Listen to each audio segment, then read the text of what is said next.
하나님 말씀 함께 보겠습니다. 구약성경 느헤미야 10장 1절에서 31절까지 말씀입니다. 구약성경 741면 느헤미야 10장 1절에서 31절까지만 함께 교독하시겠습니다. 그 임봉한 자는 하가라의 아들 총독 느헤미야와 시드기야, 바수훌, 아마랴, 말기야, 하림, 무레못, 오바댜, 무술람, 아비야, 미얀민, 또 레이 사람 곧 아사냐의 아들 예수와 헤낫단의 자손 중 빈누이, 간미엘과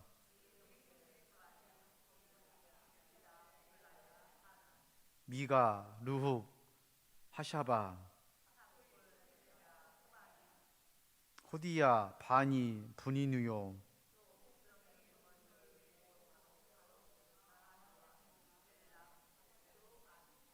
분니, 아스갓, 베베, 아델, 히스기야, 아술, 하립, 아나도, 노베, 무세사벨, 사독, 얏두아, 호세야, 하나니야, 하숲, 르훅, 하삼나, 마하셰야, 말룩, 하림, 바하나이니라.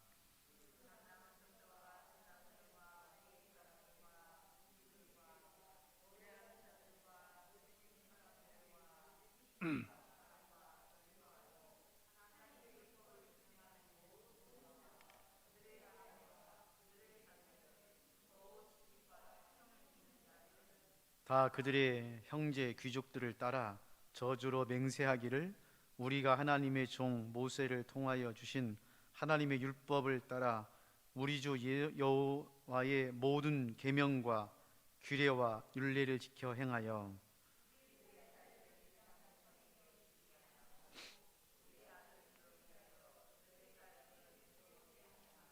함께요. 혹시 이 땅 백성이 안식일에 물품이나 온갖 곡물을 가져다가 팔려고 할지라도 우리가 안식일이나 성일에는 그들에게서 사지 않겠고 땅을 쉬게 하고 모든 빛을 탕감하리라 하였고. 아멘. 사명은 순종입니다. 사명은 순종이에요. 이제 명령이 떨어진 거죠. 무너진 성벽을 재건해라, 복음을 전해라, 교회를 세워라, 말씀대로 살아라. 이렇게 우리 믿는 자들에게는 하나님의 명령이 떨어진 겁니다. 피할 수 없고 숨을 수 없습니다. 각자 우리 모두에게는 하나님이 주신 명령이 있습니다. 그리고 그 명령에 이제 우리가 해야 될 일은 순종입니다. 하나님은 우리에게 명령하시고 은혜를 주시고 능력도 주십니다. 오늘 우리가 찬송을 불렀듯이 하나님께서는 지금도 우리를 위해서 일하시는 하나님이십니다. 그러므로 여러분, 하나님의 명령을 받은 사람은 능력을 받아야 됩니다. 지난 시간에 제가 말씀을 드린 것처럼 성령을 받으셔야 됩니다. 능력 중에 능력은 성령입니다. 돈으로도 권력으로도 하나님의 명령을 완수할 수 없습니다. 오직 성령입니다. 성령이 임하면 능력을 받고 능력을 받으면 순종할 수 있는 것입니다. 베드로가요, 복음서에서의 베드로는 약했습니다. 예수님도 알고 예수님 말씀도 들었고 예수님의 말씀에 은혜도 받은 사람입니다. 그러나 어린 소녀에게조차 자기 살 궁리를 하면서 예수님을 부인하는 그러한 모습을 보여주었죠. 그런데 사도행전에서 베드로가 완전히 바뀌죠. 담대히 나가서 복음을 전하고 공회 앞에서도 내가 하나님 말을 들으랴 사람의 말을 들으랴 하면서 하나님의 말씀을 전했습니다. 이유는 한 가지입니다. 복음서에는 베드로가 예수님은 알고 예수님 말씀은 들었지만 성령 받지를 못했어요. 성령 받지를 못했어요. 그래서 예수님께서 베드로에게, 제자들에게 말하는 것입니다. 내가 너희에게서 떠나는 것이 너희에게 좋은 것이다. 왜? 그래야 보혜사 성령님이 오셔서 너희들에게 능력을 주고 지혜를 주고 권세를 줘서 사마리아와 땅끝까지 이르러 내 증인이 되게 하시리라. 여러분, 능력이 없고 실력이 없고 학력이 부족한 베드로에게만 성령이 필요한 것이 아니라 일면 사도 바울에게서도 성령이 필요했습니다. 사도 바울은 베드로 완전히 달라요. 출신도 다르고 학력도 다르고 능력도 다르고, 사도 바울은 그 시대에 가장 탁월하고 유능한 사람이었습니다. 그런데도 사도 바울은 그의 서신서에서 가장 사모한 게 뭐냐? 성령이었어요. 성령 받는 것을 가장 사모했습니다. 그래서 가는 곳마다 사도 바울의 역사는 성령의 역사였어요. 그러니까 능력이 없고 실력이 없고 부족하고 연약한 사람에게도 성령이 필요하고, 탁월하고 능력 있고 유능하고 모든 것을 갖추고 있는 사람에게도 성령이 필요하고. 그럼 왜 성령이 필요합니까? 순종하기 위해서 성령이 필요한 거예요. 과시하고 드러내고 능력 있다고 하는 것을 보여주기 위해서 성령을 받는 것이 아니라, 성령은 순종하기 위해서, 순종하기 위해서. 성령의 사람들은 순종하는 사람들입니다. 그래서 성령 임하면 첫 번째로 자기를 부인하는 능력을 받습니다. 그게 능력이에요. 세상에서의 능력은 사람을 조종하고 내 뜻을 이루고 높이 올라가고 무언가를 쟁취하는 것이 능력이라고 말하지만, 성령에서의 능력은 뭐냐? 자기를 이기는 겁니다. 자기를 이기는 거예요. 자기를 이긴다는 말을 예수님께서는 자기를 부인한다고 말하고 있는 거예요. 근데 우리는 자기를 부인할 수 없어요. 우리의 본성이, 우리의 욕심이 자기를 드러내기를 원하고, 자기가 높아지기를 원하고, 자기를 어떻게 하면은 어렵습니다. 성령이 임하여만 자기를 부인할 수 있는 거예요. 그래서 성령을 받는 것입니다.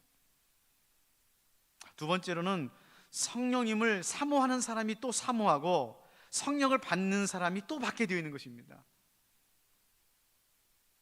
성령에 관심이 없고 성령을 받지 못한 사람은 성령에 관심도 없고 받는 것에 대해서 사모함이 없습니다. 아무리 얘기하고 아무리 강조해도 자기와는 상관이 없는 거예요. 놀라운 것은요, 성령을 한번 받은 사람은 또 성령 받기를 원합니다. 성령을 체험한 사람은 또 강력한 성령을 받기를 사모하는 거예요. 여러분 무엇을 사모하십니까? 세상 일은 떠나서 여러분이 교회를 다니시면서 신앙생활 하시면서 여러분 무엇을 사모했습니까? 저는 우리 평화교회는 성령을 사모하고 성령을 체험하고 성령과 함께하는 교회가 되기를 주님의 이름으로 축원합니다. 그럼 세 번째로, 성령을 사모하고 성령을 체험한 사람은 어떻게 되느냐? 성령님의 말씀이 들립니다. 성령의 음성에 민감해져요. 내가 성령 받았다 라고 하는 것은 방언하고 예언하고 귀신 쫓아내고, 물론 그것도 받으십시오. 그러나 성령 받은 사람의 가장 중요한 특징은 뭐냐면 성령의 음성에 예민합니다. 나에게 오는 그 하나님의 음성, 주님의 음성, 성령의 음성에 민감합니다. 여러분, 들려야 순종하는 거예요.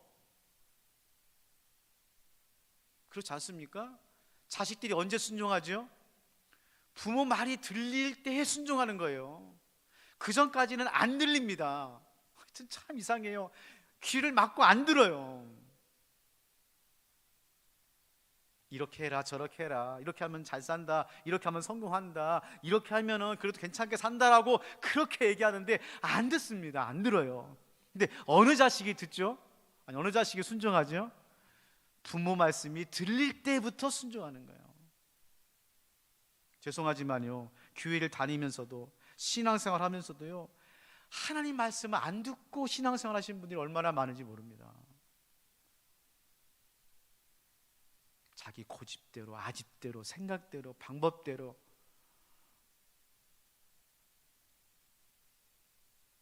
느헤미야는 철저하게 순종한 사람이었어요. 그가요, 수상궁에서 고위 공무원으로 편안하게 노후 생활을 즐길 수 있었던 그 느헤미야가 하나님께서 마음에 감동을 줍니다. 무너진 예루살렘 성벽의 소식을 듣습니다. 그때 하나님께서 금식하며 기도하는 느헤미야에게 마음의 감동을 줄 때 어떻게 했습니까? 뒤도 돌아보지 않고 순종했어요. 계산하지 않았습니다. 수상궁에 무언가 남겨놓고 가지도 않았어요. 모든 걸 다 내려놓고 철저하게 끊어버리고 하나님 말씀에 순종하여 홀을단신 아무도 알지 못하는 예루살렘으로 떠나게 된 거죠.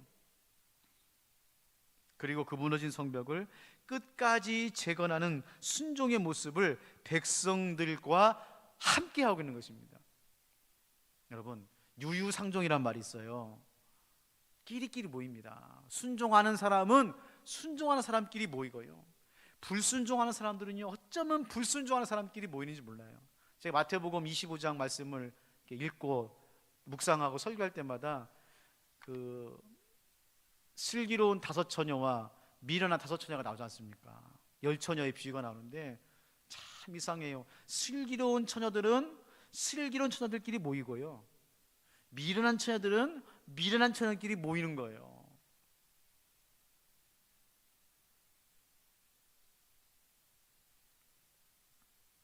느헤미야는 이스라엘의 구약 시대의 마지막 인물입니다. 무슨 말이냐면, 우리가 구약 성경에는 말라기서가 마지막이죠. 그래서 어떤 분들은 말라기가 구약의 마지막이고 마지막 인물처럼 생각해요. 그렇지 않아요. 말라기는 바벨론 포로 전에 활동했던 선지자입니다. 역사적으로 구약 시대의 마지막 인물은 느헤미야예요. 느헤미야로 해서 바벨론의 3차 포로 귀환이 일어나고 예루살렘의 성벽이 세워지고 예배가 회복되고 말씀이 회복되고 나서 모든 것이 끝나고 하나님께서 예레미야에게 말씀하신 새 언약, 예레미야 33장에 나오는 새 언약을 받고 느헤미야 시대가 끝나고 난 이후에 400년 동안 중간기가 있고 그 이후에 세례 요한이 등장해서, 구약의 마지막 인물이죠, 세례 요한이 마지막 구약의 인물인 세례 요한이 나서 주님의 길을 예비함으로 예수님이 이 땅에 오시는 신약 시대가 열리는 거죠. 자, 우리가 지난 시간에 배웠지만 느헤미야 9장 38절 말씀에 보면 이렇게 기록되어 있죠. 우리가 이 모든 일로 말미암아 이제 견고한 언약을 세워 기록하고 우리의 방백들과 레위 사람들과 제사장들이 다 임봉하나이다 하였느니라. 자, 보세요. 그러니까 언약이라는 말이 나오지 않습니까? 하나님께서 느헤미야를 통해서 무너진 성벽을 재건한 목적이 뭐냐? 그러면 배운 사람은 이렇게 대답해야 됩니다.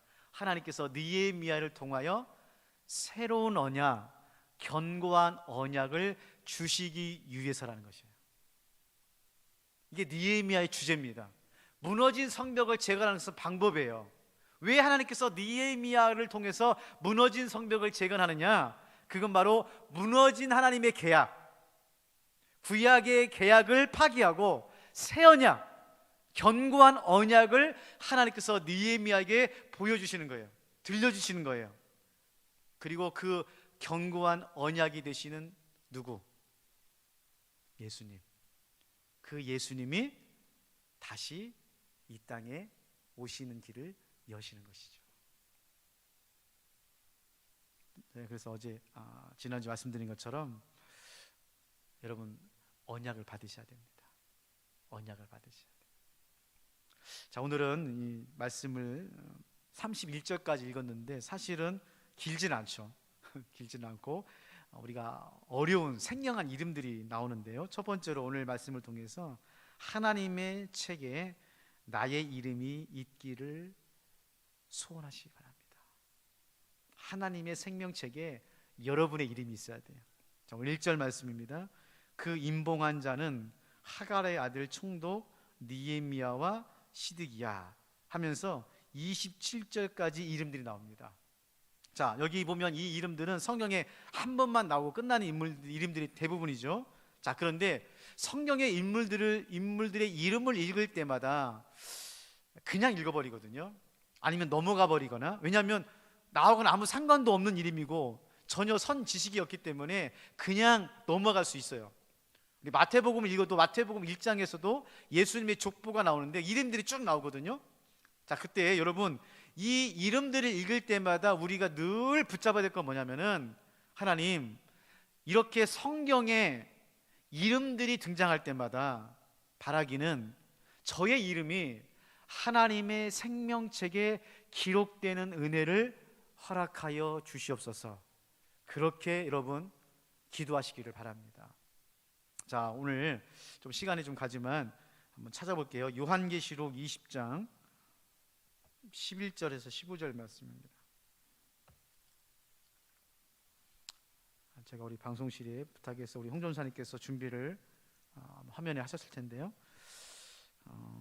요한계시록 20장 11절에서 15절까지 같이 한번 읽어보겠습니다. 시작.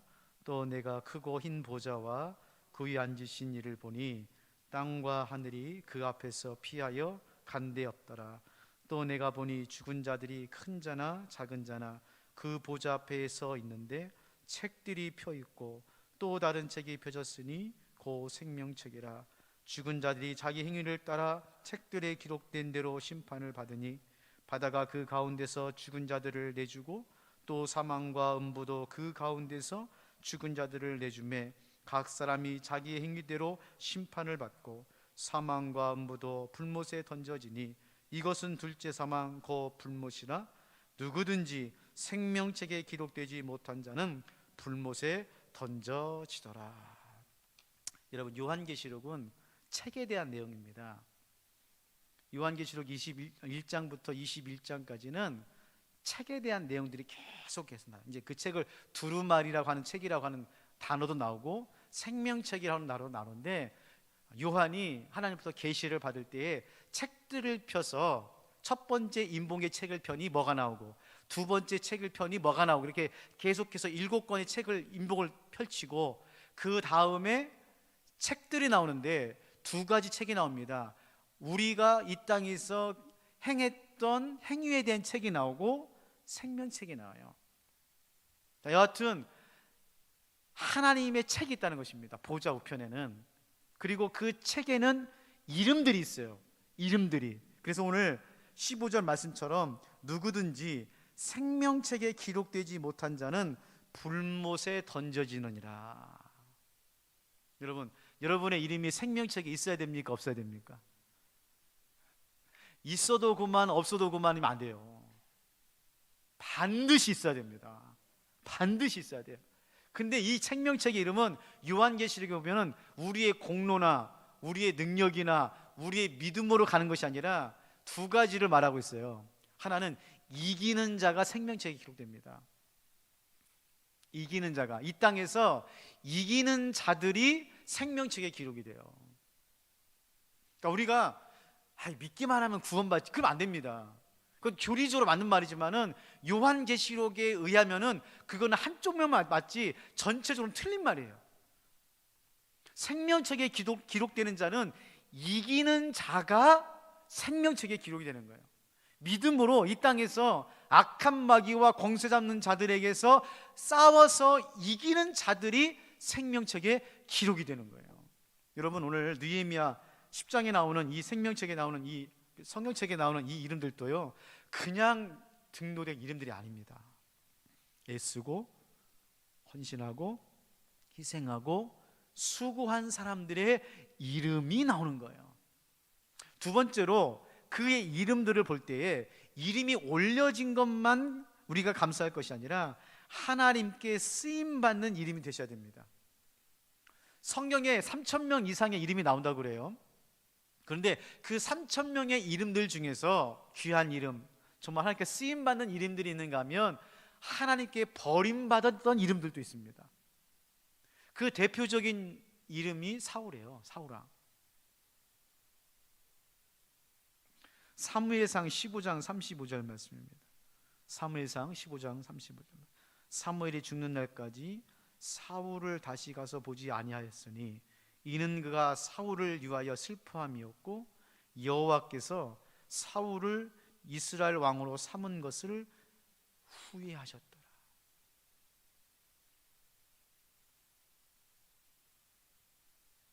성경에서 하나님께서 후회했다는 말이 2번 나옵니다. 그러니까 로마서에 보면 하나님의 부르심과 은사에는 후회하심이 없다고 그랬거든요. 근데 성경에 특별히 구약에 보면 하나님께서 2번 후회했다고 나오는데, 첫 번째가 노아 홍수 때. 그리고 인물로는 오늘 사울에게 이 말하고 있어요. 하나님께서 이 사울 왕을 이스라엘 왕으로 삼으신 것을 후회하고. 여러분, 하나님께서 우리를 보면서 후회하면 안 되잖아요. 내가 기웅이를 부르는 것을 후회하고 있다, 내가 기웅이를 목사로 부르는 것을 후회하고 있다면 얼마나 비참한 인생입니까? 죄송합니다.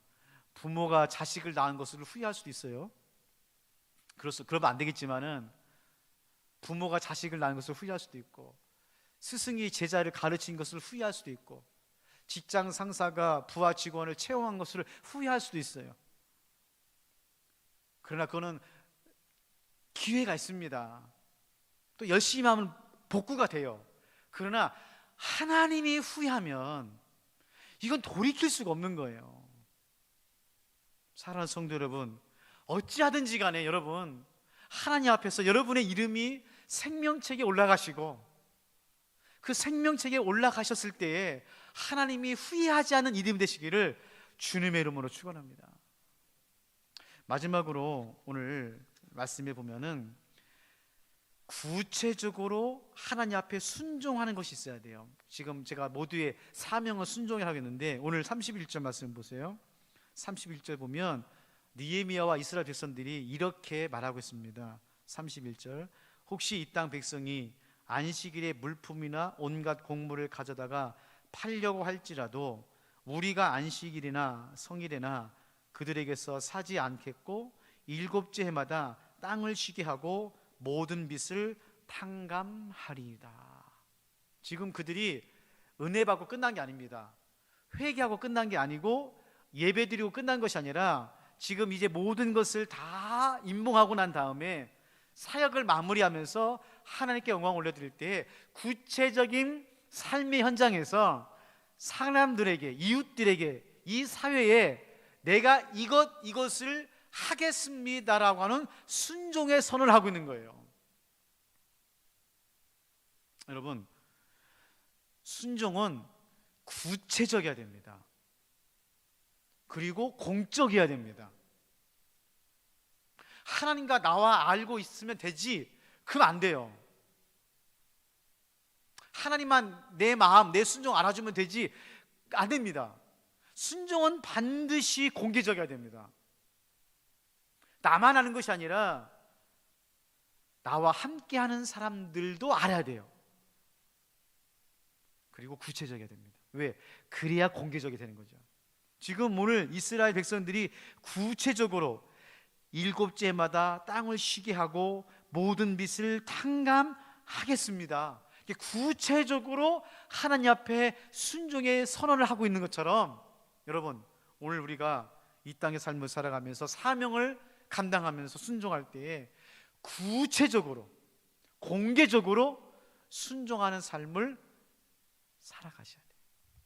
그래서 여러분이 함께 하는 사람들이 그걸 보고 경험하고 인정해 줘야 됩니다. 그게 순종이에요. 사랑하는 성도 여러분, 오늘 우리가 하나님 앞에 명령을 받았습니다. 이거 해라, 세워라, 회복해라, 붙잡아라. 여러분, 어떤 사명을 받으셨습니까? 그리고 그 사명에 어떻게 순종하고 계십니까?